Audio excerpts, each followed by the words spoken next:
Sessions DOJ ignores Soros helping illegals evade capture, fabricates on Trump by Rick Wells for rickwells.us. AG Sessions is working as part of the coup against President Trump. George Soros has an app to help illegals evade capture and is ignored, but innocent Trump has. Lou Dobbs welcomed Judicial Watch's Chris Farrell to his program, beginning with a discussion of a new app that George Soros has paid to have developed, one that assists illegal invaders in evading discovery and being able to remain in the United States in violation of our laws and picking up more than $200,000 in taxpayer money along the way. Dobbs expressed his outrage over what is going on at the DOJ and asked if anyone is being prosecuted. Farrell spells out the statute that is being violated through the aiding and abetting of the unlawful entry of persons into the United States. Dobbs notes that with nobody being prosecuted for the violations, the Trump Justice Department is acting a lot like the Obama Justice Department. They're monitoring, they're not actually doing much. We also know that illegal immigration in the last month has gone up. It's almost tripled on the southern border. Let's just take a quick listen here. Instead of repeating what they're saying. Sorry about that. George Soros funded an app to help illegal immigrants avoid federal immigration authorities. The group is called United We Dream, founded by an organization receiving more than $200,000 as well in federal grant money. Your taxpayer dollars at work. Joining us now, Chris Farrell, Director of Investigations Research for Judicial Watch, which brought the story to light. That's outrageous. Soros getting involved, federal money being used for it. What's happening as a result? Is there somebody being prosecuted? It's also a crime. 8 U.S.C. Section 1327, which is aiding and abetting the unlawful entry of persons into the United States. This app is pretty outrageous. Not only does it allow the unlawful illegal alien to have all the magic language they need to plead their case, but it provides notice to their friends and family. It alerts their attorney. It's a full service. Got it. Chris, why isn't somebody being prosecuted? Well, it's a good question. Why are they getting another dime of your taxpayer money? So the Trump Justice Department is acting a lot like the Obama Justice Department. They're monitoring. They're not actually doing much. We also know that illegal immigration in the last month has gone up. It's almost tripled on the southern border. And when the Justice Department chooses to, they do go after people on the internet who are engaged in all sorts of illegal activity, whether it's Silk Road or any other for people purveyors of internet stuff, whether it's pornography or anything else. When they want to go after them, they do. And here's a prime example of somebody abusing the system and taking taxpayer dollars. They choose not to. Why?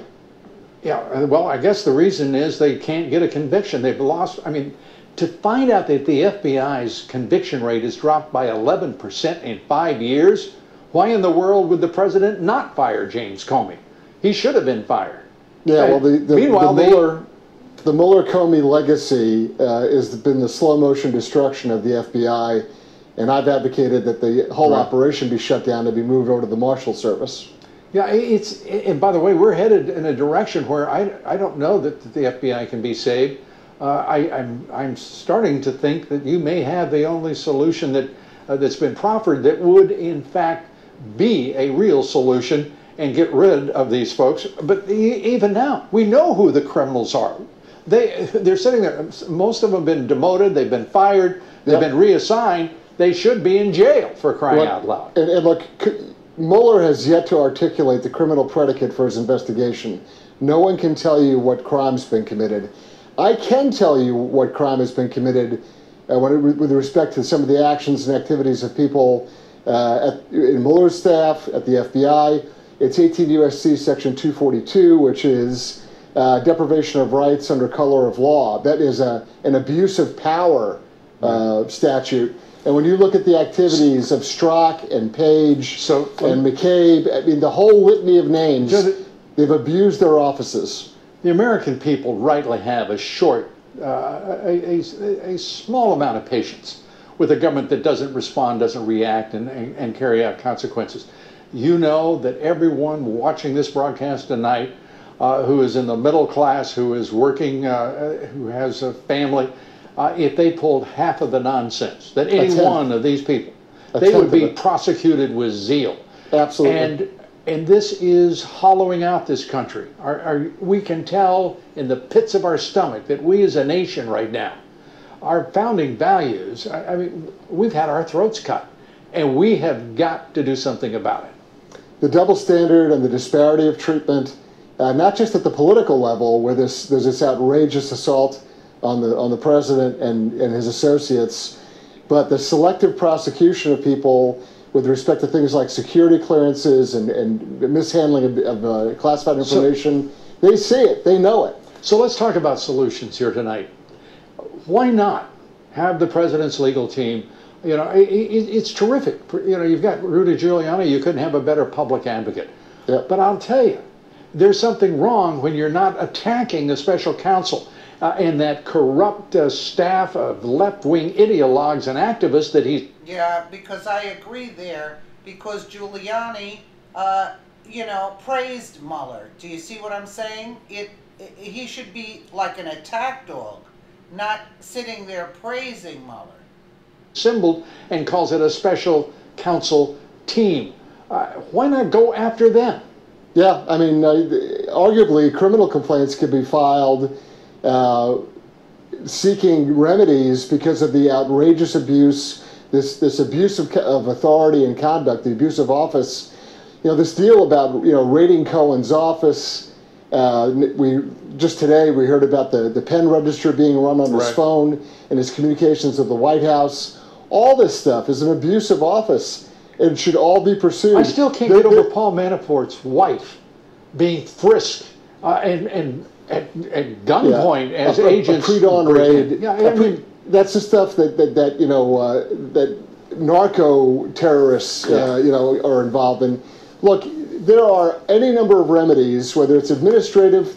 For example, the president could and should fire every single political appointee who's an Obama holdover.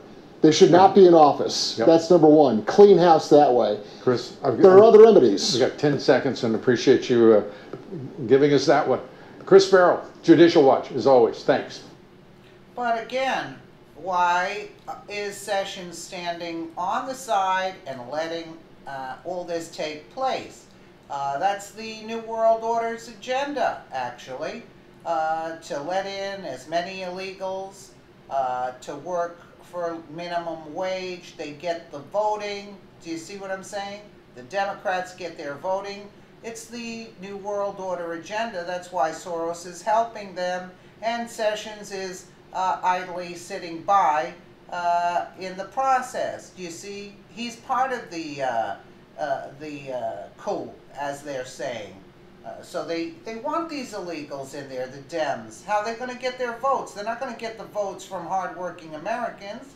And then the Democrats better wake up, because they're going to have to work for wages that they're talking about upping the minimum wage. They're going to be working for less than what they expected to be working for, because you've got all the illegals taking the job for much less money. I mean, really. Let me know what you guys think in the comments below. And again, thank you so much for watching.